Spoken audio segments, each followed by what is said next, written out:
Ok, maintenant je vais terminer. Je ne vous garderai pas longtemps. Je vais lire quelques citations, expliquer un peu la citation, et après, nous allons prier. Dans le choix d'une épouse, Frère Branham dit, paragraphe 52, il dit, la même chose s'applique au choix d'une église. Vous devez prier à propos de l'église dans laquelle vous fraternisez. Souvenez-vous, les églises ont sur elles des esprits. Donnez-moi un amen. Il y a des gens il y a des églises. Frère Branham dit que les églises ont des esprits. Il y a des églises qui ne sont que des regroupements de critiqueurs, des regroupements de moqueurs. Vous voyez, c'est comme la Bible nous dit dans le psaume 1, heureux l'homme qui ne marche pas selon le conseil des méchants.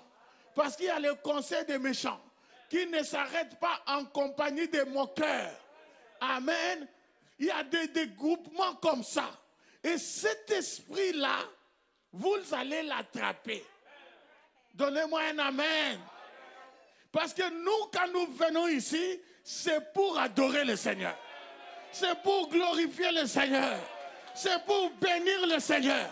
Je sais que le Seigneur nous bénit, mais nous venons ici pour le bénir. Jésus, nous te bénissons. Nous glorifions ton Saint-Nom. Nous ne sommes pas ici pour parler des gens. Nous sommes ici pour louer Dieu, pour l'adorer, pour le bénir, pour l'acclamer, pour le glorifier, pour le psalmodier.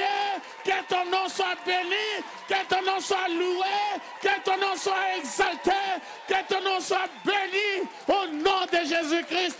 Amen. Nous sommes ici pour louer Dieu et rien d'autre. Rien d'autre.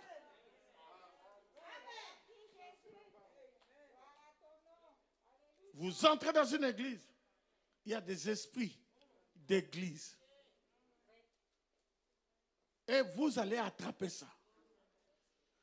Frère Branham continue dans ce message-là, j'ai beaucoup aimé ça. Le paragraphe 37, il dit, quand vous choisissez cette église, vous pouvez choisir si vous, dans cette église, si vous aurez choisi une église qui vous guidera vers votre destination éternelle. L'église ne vous sauve pas, mais elle vous garde sauvé. Frère Branham dit que l'église est un guide. Hein? Vous êtes avec moi? L'église vous guidera. Il vous conduira. Il vous guidera vers votre destination éternelle. C'est la raison pour laquelle vous choisissez une église. C'est la raison pour laquelle vous arrivez ici. Ne vous précipitez pas. Tout de suite. Ah, non, c'est mon église. Non, non, non. Vous regardez. Vous regardez comment les choses se passent.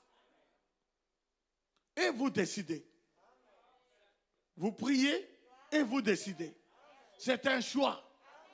Et quand vous choisissez une église, en réalité, vous choisissez un pasteur. Vous ne choisissez pas les murs. Vous ne choisissez pas les frères et sœurs. Vous choisissez un homme. Vous choisissez un guide. Vous choisissez un pasteur. Et quand vous choisissez ce pasteur, vous choisissez l'église. Et quand vous choisissez une église, un pasteur plutôt, vous lui confiez votre âme. Tout ce que je suis en train de dire ici, c'est ce que Frère Branham dit. Paragraphe 54.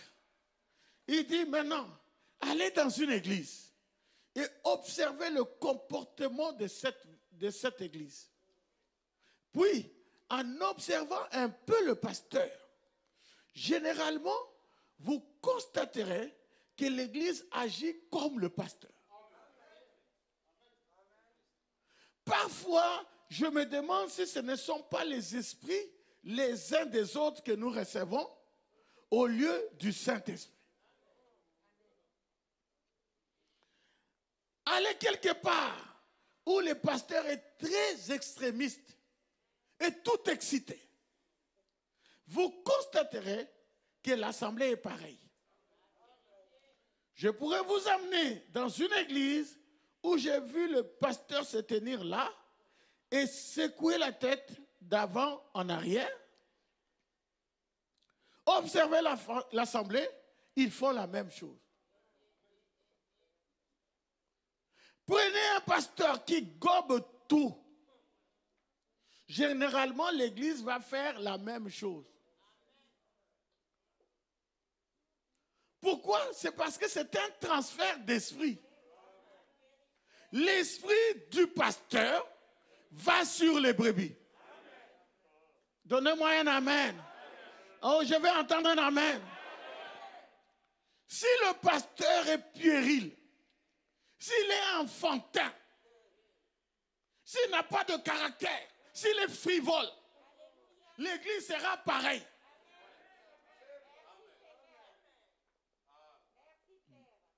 C'est l'esprit du pasteur qui va sur les brebis. Donnez-moi un amen.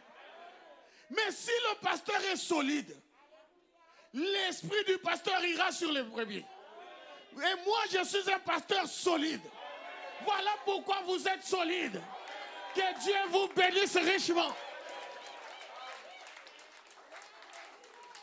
Je sais que personne ne peut vous bousculer. Parce que vous connaissez la parole. Vous êtes enseigné dans la parole. Vous savez quel est le message. Le message du jour, c'est la parole faite chair. Oh, donnez-moi un amen. Le message du jour, ce n'est pas, ne volez pas, ne tuez pas, ne faites pas ça. Fabrana me dit, ça c'était bon pour le temps de Wesley. Bien entendu, un chrétien ne vole pas, un chrétien ne tue pas, un chrétien ne fait pas ces choses-là. Mais quand tu fais tout ça, le jeune homme riche était venu avec ça. Il a dit à Jésus, je ne commets pas adultère, je ne vole pas, je ne tue pas, je ne fais pas ça. Et la Bible dit, et Jésus l'aima. Il a aimé, mais il n'avait pas la vie éternelle. Alors qu'est-ce que la vie éternelle? C'est la vie Zoé. Alléluia. Est-ce qu'un frère peut transmettre la vie éternelle? Oui, un fils de Dieu le peut. Voilà pourquoi je suis un fils de Dieu. Je vous transmets la vie éternelle. Par la parole, je vous transmets la vie éternelle. Que le Seigneur vous bénisse richement. Je crois de tout mon cœur que moi et vous, nous serons là-bas. Parce que Dieu a envoyé un prophète avec un message, avec un ainsi dit le Seigneur. Et nous avons dit Amen à la parole. Alléluia. Que Dieu vous bénisse richement. Vous pouvez vous asseoir.